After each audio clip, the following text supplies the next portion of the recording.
Good morning students. Today we will discuss about NCF 2005. NCF का full form यहाँ आप देख सकते हैं लिखा हुआ है नेशनल कैरिकुलम फ्रेमवर्क, जो 2000 में फ्रेम किया गया था। इससे पहले भी कई बार अपना कैरिकुलम फ्रेम होता आ रहा है और राष्ट्रीय स्तर पर कैरिकुलम फ्रेम होता है। 2005 में जो फ्रेम हुआ है उसको हम यहाँ डिस्कस करेंगे। ये जो कैरिकुलम फ्रेम हुआ है 2005 में NCF, वो केम इनटू एग्जिस्टेंस। इसके जो चेयरमैन हैं वो आप यहाँ देख रहे हैं, प्रोफेसर यशपाल, जो कि पहले यूनिवर्सिटी ग्रांट कमीशन के चेयरपर्सन थे and assisted by 21 focus groups हैं इस NCF को फ्रेम करने के लिए। इसकी जो मेथडोलॉजी है, इसमें एनालिसिस ऑफ एग्जिस्टिंग कैरिकुलम, जो हमारा प्रेजेंट टाइम में कैरिकुलम है उसको एनालाइज किया गया है। फिर उसके बाद consultation of commission and committee documents, जो हमारे कमीशन कमेटी डॉक्यूमेंट्स कंसल्टेशन है, और कंसल्टेशंस विद एजुकेशनिस्ट्स के साथ कंसल्ट किया गया है। इसमें प्लानर्स बनाए गए हैं, एडमिनिस्ट्रेटर्स हैं, इसके साथ में प्रिंसिपल्स को अटैच किया गया है, हेड मास्टर्स को भी एसोसिएट किया गया है, teachers, parents, students and general public.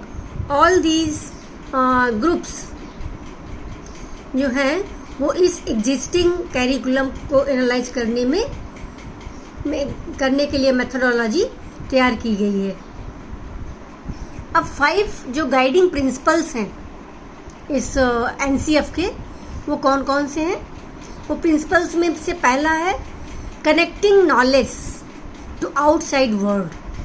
हमें जो आँख खोल करके दुनिया दिखती है, उस आउटसाइड वर्ल्ड के साथ ज्ञान प्राप्त करना। फिर नेक्स्ट प्रिंसिपल है shifting focus from rote learning.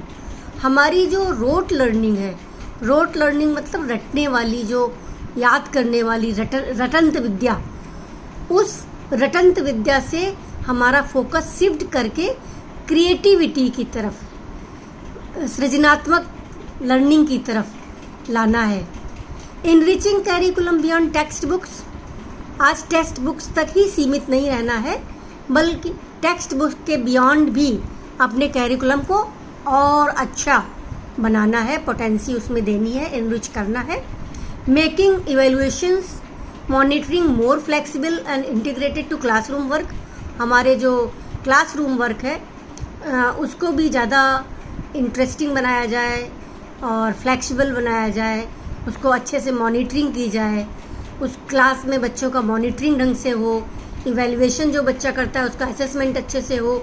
इन सब को ध्यान रखते हुए इस एग्जिस्टिंग कैरिकुलम फ्रेमवर्क को इवैल्यूएट किया गया है। नेक्स्ट पॉइंट है nurturing and overriding identity informed by caring concerns with the democratic polity of country.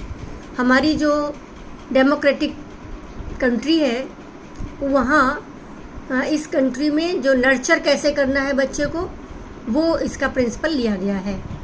Next basic spirit behind NCF 2005। जो 2005 NCF है, नेशनल कैरिकुलम फ्रेमवर्क, उसका बेसिक स्पिरिट क्या है, बेसिक जो इसकी आत्मा, बेसिक जो चीज़ है वो क्या है? तो सबसे पहली चीज़ है constructivism.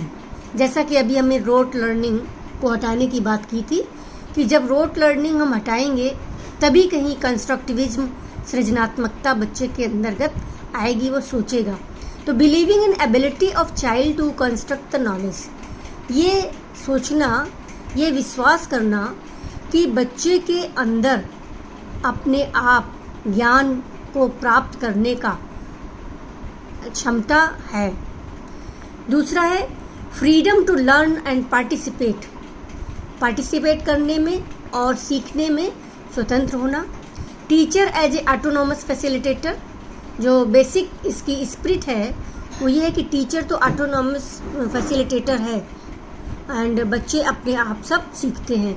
Evaluation as a tool to find strength rather than weakness. Evaluation बच्चों की ताकत जानने के लिए है, ना कि कमजोरी। बच्चा कितना पोटेंसी उसमें है और कितनी पोटेंसी हम बच्चों में डाल सकते हैं, ये जानने के लिए नहीं कि उसमें कमी क्या है। क्वालिटी, क्वांटिटी एंड यूनिवर्सलाइजेशन, बहुत ही ये 3 जो पॉइंट हैं इफ़ेक्टिव हैं। ये एनसीएफ का बेसिक स्पिरिट है कि क्वालिटी एजुकेशन की कैसी होनी चाहिए, फिर क्वांटिटी कितना कैरिकुलम होना चाहिए और उसको यूनिवर्सलाइजेशन करना है। फिर commitment to democratic values and ways, हमारे जो लैंग्वेज के माध्यम से हम बच्चों को कैरिकुलम की सहायता से ही जो हमारी वैल्यूज़ हैं, डेमोक्रेटिक वैल्यूज़ हैं, उन वैल्यूज़ को भी बच्चों को बताना है, सिखाना है।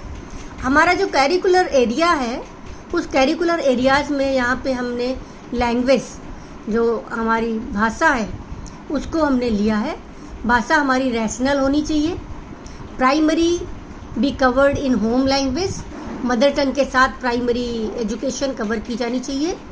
अलाउ मल्टीलैंग्वेज एक्सप्रेशन, हम प्राइमरी लेवल पर मल्टीलैंग्वेज हिंदी के साथ इंग्लिश या इंग्लिश के साथ दूसरी रीजनल भाषा को भी अलाउ करते हैं उनके अपने विचार्स को एक्सप्रेस करने के लिए। English need to be studied, लेकिन इंग्लिश आप बच्चों को पढ़ना ज़रूरी है।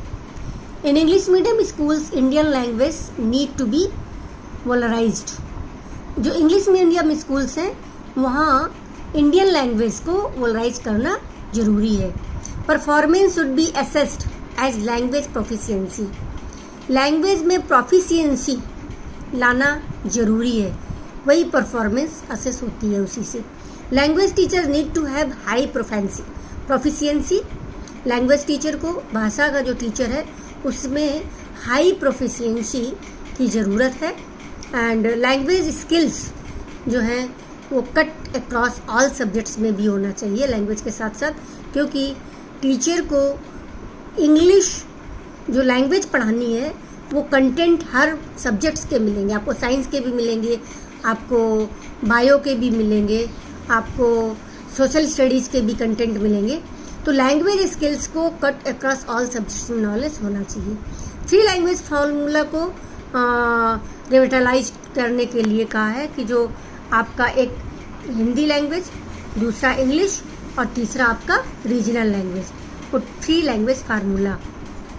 नेक्स्ट कंपोनेंट्स एनसीएफ के जो हैं वो एनसीएफ 2005 के कंपोनेंट्स में पहला है पर्सपेक्टिव ऑफ एनसीएफ। एनसीएफ का पर्सपेक्टिव क्या है? The NCF was framed considering the articulated ideas in the past. पहले के जो आइडियाज़ हैं उनको आर्टिकुलेटेड करते हुए कंसीडर किया गया है, जिसमें से कुछ पॉइंट्स यहाँ दिए हुए हैं कि रोट मेथड को शिफ्ट करना है, जो अभी हमने बताया। नॉलेज लाइफ आउटसाइड वर्ल्ड को कनेक्ट करना है और क्लासरूम लर्निंग को मोर फ्लेक्सिबल बनाना है और कैरिकुलम को ज़्यादा से ज़्यादा इनरिच करना है और टेक्स्ट बुक तक ही सीमित नहीं रखना है।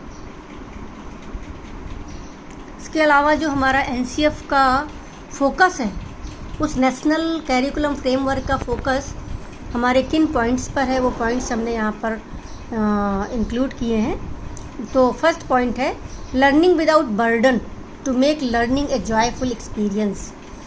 बच्चों में जो लर्निंग करानी है वो बच्चों को बर्डन नहीं लगना चाहिए, अदरवाइज बच्चा कंस्ट्रक्टिविज्म होगा तो सीखेगा, रोट लर्निंग होगा, बर्डन होगा तो बच्चा नहीं सीख पाएगा। तो वो जॉयफुल एक्सपीरियंस के साथ, बिल्कुल उसमें स्ट्रेस नहीं हो, रिमूव स्ट्रेस फ्रॉम चिल्ड्रन, तब वही ऐसा कैरिकुलम होना चाहिए, ऐसा कैरिकुलम से बच्चा अपने आप सीखता है।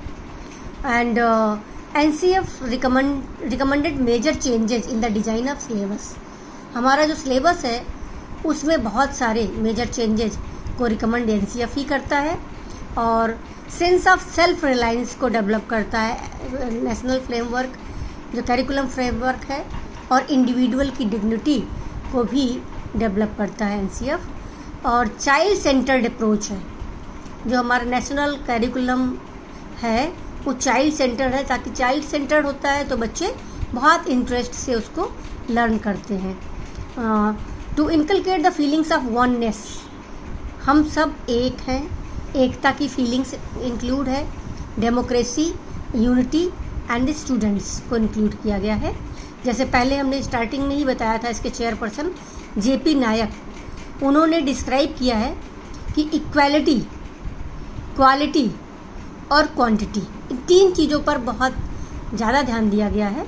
जो exclusive triangle for Indian education, अगर हमारी इंडियन एजुकेशन का ट्रायंगल फार्मूला देखेंगे तो उसमें ये 3 पॉइंट्स जो हैं, इक्वालिटी, क्वालिटी और क्वांटिटी, ये 3 चीज़ें बहुत ज़रूरी हैं। तो इस तरह से हमने जो NCF national curriculum framework 2005 discuss किया। इन पॉइंट्स की हेल्प से आप लोग इनको डिस्क्राइब करिएगा।